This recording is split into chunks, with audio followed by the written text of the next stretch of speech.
अब ये देखें, बेसिकली सबसे मेन पॉइंट क्या है, यानी मैंने इसको एज अ बुलिश इंडिकेशन क्यों नहीं लिया ये वाले एरिया को, क्योंकि मेरे पास एक सबसे मेजर जो चीज़ है जिसको मैं फॉलो करता हूँ वो है जी चेंज ऑफ करैक्टर। हम बेरिश सेंटीमेंट्स रखते हैं according to our structure mapping. जो हमने स्ट्रक्चर को मार्क किया है उसके मुताबिक मेरे बेरिश सेंटीमेंट्स हैं। एक सेकंड पहले देख लो आवाज़ वगैरह रिकॉर्ड हो रही है।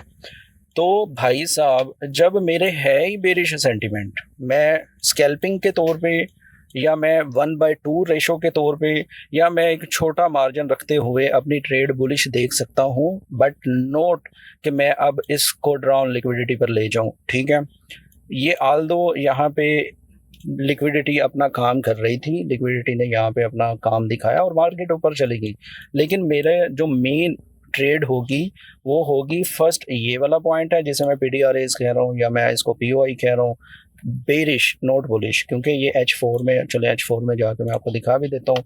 ये देखें, ये H4 में ऑर्डर ब्लॉक भी है और उसके साथ FVG भी है। ठीक है, वेरी वेरी क्लियर आप सबको नज़र आ रही है। इसी तरह आपको एक क्लीन FVG ये भी नज़र आ रही है। तो मेरे जो मेन POI होंगे अकॉर्डिंग टू माय स्ट्रेटजी वो ये होगा कि मार्केट इसको टच करे, इसको टच करने के बाद फिर मार्केट जो है ये जो लो पॉइंट है इसको प्रॉपर ब्रेक करे और फिर हमारा जो है सिस्टम बनेगा। तो मैंने इसलिए बाय को इतना ज़्यादा वो फोकस में नहीं रखा, बनिस्बत मैं बेरिश सेंटिमेंट रखता हूँ इसलिए। लेकिन एक चीज़ थी जो यहाँ पे होती है, जो बिल्कुल जैसे कहते हैं ना कि आंखों को देखते ही पता चलता है, वो क्या था, वो ये था कि ये लो की जब लिक्विडिटी ली, प्रीवियस वीक लो था ये, एक तो खाली लो था ना, यानी चलो जी ये कोई हमारा लोअर लो था कर लो, लेकिन जो मेन चीज़ थी वो थी कि ये एक पॉइंट है, इस पर हर लोगों ने नज़र रखी होती है, जितने भी ट्रेडर्स रिटेलर्स हैं हम जैसे, उन्होंने इस पॉइंट को एज अ बुलिश इंडिकेशन समझी होती है और वो यहाँ पे बाय लगा के बैठे होते हैं और उसका स्टॉप लॉस या बाय स्टॉप्स जो होता है वो इधर नीचे रखा होता है, सॉरी सेल स्टॉप जो है वो नीचे रखा होता है जिसे SL कहा जाता है। तो बेसिकली यहाँ पे SL पड़े थे, मार्केट ने यहाँ पे लिया और फिर ऊपर गई। अब दूसरा हमारा डीलिंग रेंज वाला जो सीन है, अगर आप सबको याद होगा तो मैंने आपको ये कहा था डीलिंग रेंज प्रीमियम डिस्काउंट एक ही बात है, ये दो चीज़ों के नाम है। जैसा कि ये देख लें, आपने क्या करना होता है, चलो मैं आपको बता देता हूँ। रेंज जब भी आपने निकालनी होती है ना, आपने swing high to swing low ही निकालनी होती है, लेकिन मैं सिर्फ डेली की बात कर रहा हूँ जो कि हमारे पास PDL और PDH है। अगर हम इसको देखते हैं यहाँ पे, एक मिनट, तो मार्केट जब इधर से बाय, क्या से कहते हैं, थोड़ा जल्दी बोल दिया करो यार, टाइम वेस्ट ना हुआ करे। नहीं लो बनाया लिक्विडिटी। लिक्विडिटी क्यों, क्या कौन सी लिक्विडिटी कहते हैं हम इसे? सर HRL नहीं, बाय साइड लिक्विडिटी कहते हैं, BSL sell side, sorry sell side liquidity कहते हैं। बिल्कुल सही करेक्ट किया नसीर भाई ने। तो ये सेल साइड लिक्विडिटी थी, ठीक है, ये सेल साइड लिक्विडिटी हो गई। तो अब ये है कि जब मार्केट ने, आपको पता है, अगर मैं इसको थोड़ा सा और क्लियर कर दूं, इसको इधर साइड पे रख के और मैं इसको डीलिंग रेंज वाला जो मैंने थोड़ा सा सेटअप बनाया हुआ उसमें ले चलूँ, तो ये 3 लाइंस हैं। अब इन 3 लाइनों में ना आपने सिर्फ एक गौर करना है, वो पता है क्या है, वो आपने ये वाला गौर करना है कि जब मार्केट यहाँ से नीचे गिरे ना और इस वाले पॉइंट की लिक्विडिटी लेके अंदर चली जाए, और फिर आप यहाँ से अपना बाय सेटअप देख सकते हैं और आप इसको फर्स्ट टारगेट ये करेंगे। अगर मार्केट इसको भी ब्रेक करके रीटेस्ट करे या कुछ करे तो आप फिर अपना ये वाला टारगेट रख सकते हैं। ये एक तरीका है, ठीक है। दूसरा तरीका आपके सामने ये हो चुका है, मिसाल के तौर पे ये PDL था जो कि लो था और ये हाई था और ये दरमियान वाला हिस्सा है, अगर मैं इसको उठा के इधर भी ले आऊँ तो आपको सारी चीज़ समझ आ जाती है। ये टूल बताने का ये मतलब नहीं है कि मैं बहुत महान टीचर हूँ, नॉट ओनली दिस, आप लोगों को कम से कम ये चीज़ें खुद पता होनी चाहिए कि जब आप एक रेंज निकाल रहे हैं, ठीक है, उस रेंज का मतलब क्या है, आप उस रेंज में क्या करना चाह रहे हैं। मैं सिर्फ PDH और PDL पे इसको ड्रा करके आपके सामने ये चीज़ कर रहा हूँ और आप देख लें कि ये एग्जैक्ट जो है उसने उसी आज की डेट में वही काम हुआ है। लेकिन ये सारी बातें जो है ना प्रैक्टिस करने से आएंगी। हाल तो मैं आजकल अनटच हूँ, मेरा टाइम बिल्कुल नहीं लग रहा, मैं ग्रुप में भी आपको पता है बिल्कुल कोई चीज़ ज़्यादा पोस्ट नहीं कर पा रहा। मेरी 3 दिन बाद शायद आज एक वीडियो आई है, वो भी अजीब सी छोटी सी शॉर्ट सी, क्योंकि मेरे पास टाइम नहीं है आजकल।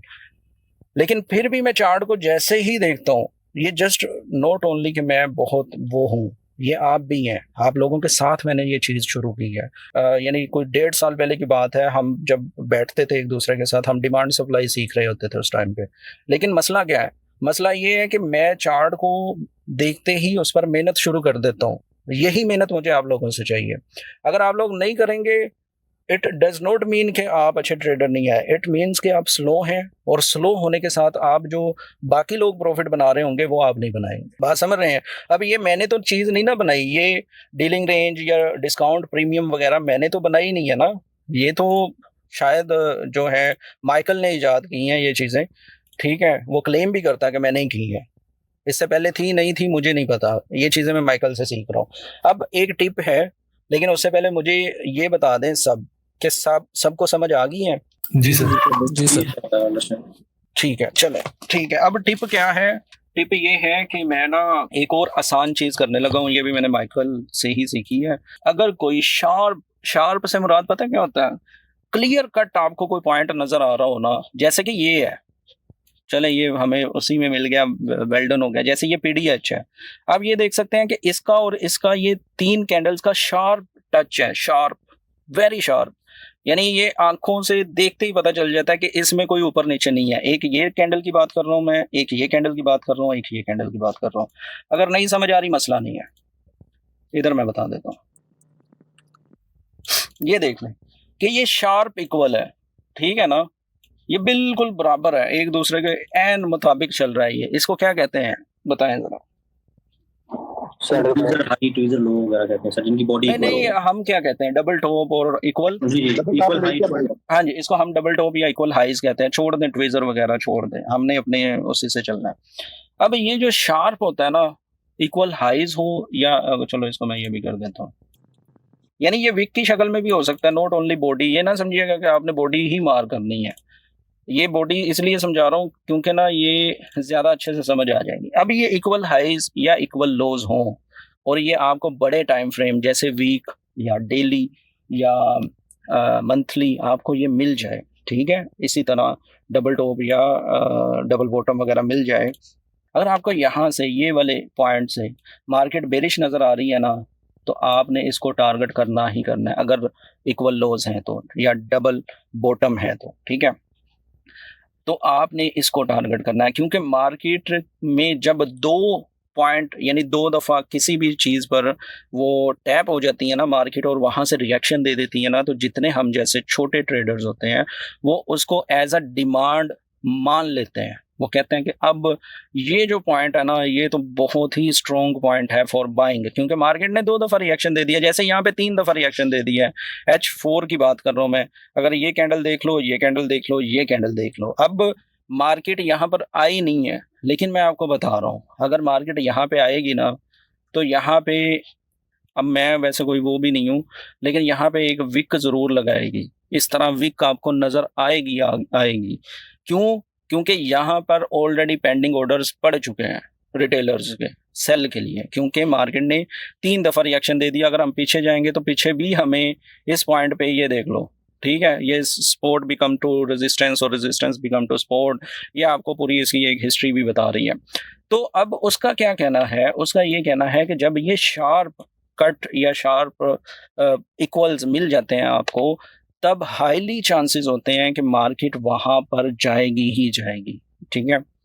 तो जैसा कि मैं आपको एक मिसाल के लिए कह रहा हूँ, ये तो सेंटिमेंट जब हम देखेंगे ये H4 है, जैसे कि मैं ये कहना चाह रहा हूँ कि ये एक फेयर वैल्यू गैप पड़ा है, ठीक है, और मैं इसको एज अ बुलिश सेंटिमेंट देख रहा हूँ। ऑल्दो मैं सेंटिमेंट्स रखता हूँ बेरिश, लेकिन क्योंकि मैं ट्रेड नहीं कर रहा, मैं जस्ट फॉर रिएक्शन देखना चाह रहा हूँ कि आया कि मार्केट इससे रिएक्शन लेती है या जाती है ऊपर।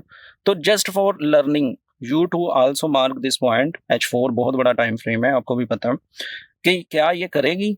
मेरे हिसाब से तो ये रीटेस्ट करके ये एक दफ़ा ऊपर जाएगी। और अगर आपको यहाँ पे नज़र आती है तो आप ये देखिएगा कि एक शार्प जो है, यानी डबल टॉप होने की वजह से या क्लियर कट रेजिस्टेंस होने की वजह से यहाँ पे मार्केट एक वीक छोड़ेगी और ये स्टॉप हंट करेगी, ठीक है, SL हंट करेगी, और आप देखेंगे भी इसको, ठीक है। अब समझ आ गई है आपको?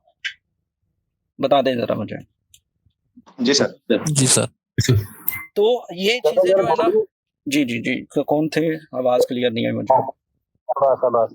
सर अगर इनकी बॉडी बराबर और वीक ऊपर नीचे हो तो फिर नहीं भी ये काम नहीं, करेंगे? ओहो यार, ये मसला होता है। मैं ये अर्ज कर रहा था, बॉडी मैंने इसलिए बनाई थी क्योंकि विक शायद मुझसे आगे पीछे हो जाती।